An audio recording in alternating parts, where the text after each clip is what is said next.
polarisasi yang terjadi, perbedaan-perbedaan nilai, perbedaan-perbedaan pandangan yang kemudian terjadi secara tajam dan memecah belah bangsa kita dan berujung kepada berubahnya pola tindak tanduk, dan yang lebih membahayakan adalah bagaimana kita sebagai sebuah bangsa melihat eksistensi diri kita.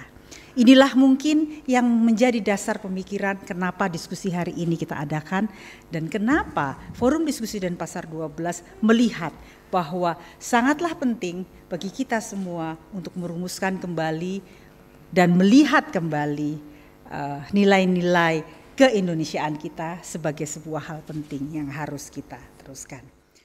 In our communities, our survival needs or level 1 needs are self-sufficiency. If we're not self-sufficient, we won't be able to continue to function. And we need stability at the societal level. So now at the relationship level, in our personal need, we need to feel a sense of belonging. As an employee, we want to be able to work together in a collegial manner, as friends working together. And in our community, we need to feel a sense of inclusion. Whereas in our society, we want to feel a sense of safety at this second level of the relationship level. Nah, dalam konteks Indonesia, nilai-nilai bersama yang menjadi ikatan dalam kehidupan dalam keragaman itu disebut dengan Pancasila gitu. Nah, dan kalau kita ringkas seperti Bung Karno mengatakan, Pancasila itu ada 5 prinsip, tapi jantung dasarnya itu lagi-lagi adalah semangat gotong royong. Nah, cuma gotong royong di sini kita harus perluas sekarang maknanya. Gotong royong dalam Pancasila itu pertama, gotong royong di dalam mengembangkan budaya kewargaan yang inklusif gitu. Jadi keragaman dihormati, tapi juga selalu mencari titik-titik persamaan nilai, ya, dan nilai civic culture bersama, di mana semua agama, semua kearifan lokal sama-sama menyaring dan berkontribusi di dalam memperkuat satu core values kita bersama sehingga melahirkan satu modal budaya kewargaan yang inklusif. Nah, salah satu benang merah yang dapat mendukung percepatan progres adalah digitalisasi dengan teknologi. Digitalisasi ini di berbagai bidang membawa potensi besar untuk mempercepat pemberdayaan perempuan.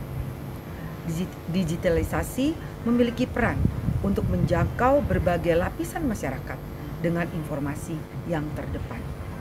Sekarang tinggal peran kita sebagai masyarakat yang harus memonitor nilai-nilai yang terbentuk dengan hadirnya digitalisasi. Saya yakin bahwa wanita berdaya Indonesia akan maju. Kembali kepada sejarah besar bangsa kita, Sriwijaya, Majapahit.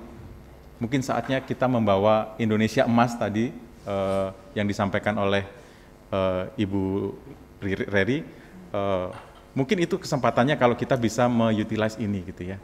Bangkit, memperkuat, dan kemudian dengan ini anak-anak Indonesia yang tersebar di seluruh dunia tidak hilang identitas dan dia di sana menjadi duta-duta kita yang akhirnya membawa Indonesia maju.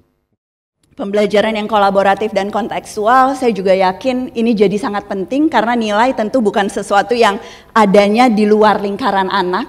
Banyak sekali keunikan, banyak sekali nilai-nilai mendasar yang sebetulnya sudah dengan sangat mudah dibawa ke dalam ruang keluarga, dibawa ke dalam ruang kelas, dan bukan harus didapatkan dari konteks-konteks yang lain, tetapi sebetulnya sudah dicontohkan menjadi tradisi dan perlu dianggap bernilai lagi gitu ya, sebagai nilai-nilai yang sebetulnya sangat amat bernilai bahkan tak ternilai yang adanya di dekat anak dalam konteksnya yang sangat beragam sekarang.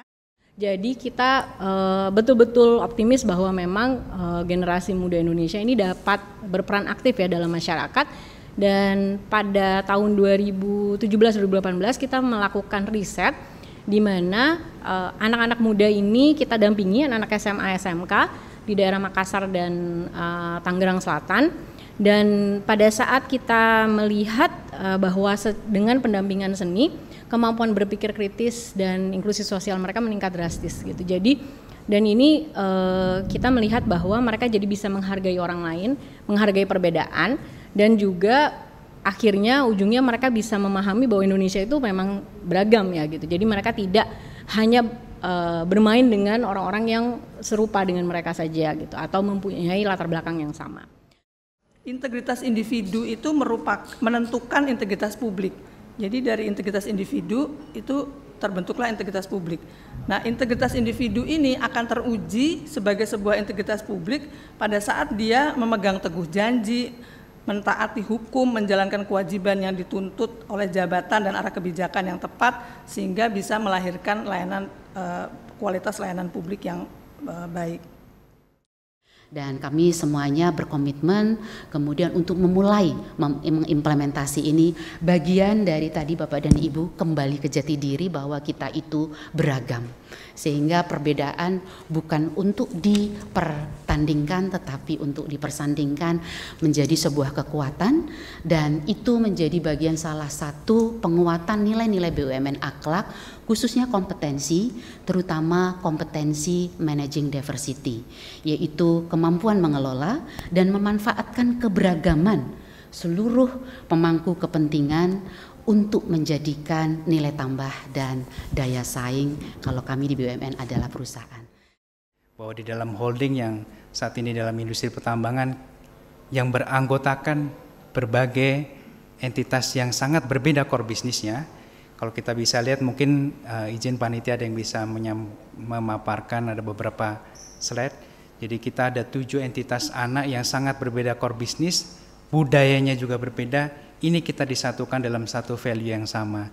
Dan inilah yang juga kami sangat apresiasi dari pemerintah melalui Kementerian BUMN dengan core value akhlak yang telah digaungkan selama ini. Jadi dengan akhlak ini yang menyatukan seluruh BUMN kita dalam satu vehicle yang sama, karena dengan adanya core value akhlak ini diharapkan kita bisa semakin kuat, khususnya untuk menunjang kita diminta untuk bisa ikut mendukung pencapaian Indonesia sebagai negara maju dan khususnya untuk mencapai visi Indonesia 2045. Di tahun-tahun COVID itu kami menemukan bagaimana nilai yang kita sebut tadi, yang kita agung-agungkan, gotong royong dan kebinekaan itu, apakah itu nilai yang kita idealkan, atau nilai yang kita nyatakan, atau nilai yang kita praktikkan. Itu adalah batu uji yang paling baik itu ketika krisis. Kapasitas suatu negara itu bisa dinilai ketika krisis. Kita lihat indikator bagaimana kemudian kemampuan sistem kesehatan kita, sistem pendidikan, sistem ekonomi, sistem ilmu pengetahuan kita tuh berhadapan dengan COVID. Itu alat ukur yang paling baik sebenarnya. Kiranya yang kita perlukan memang keluar dari berbagai jeratan nilai-nilai yang kontradiktif itu. Caranya tadi banyak dibicarakan, antara lain memperluas keteladanan kolektif, keteladanan kepublikan, yaitu manusia-manusia Indonesia yang berjati diri, yang kedalaman batinnya sejalan dengan keluasan pikirannya dan searah dengan tindakannya.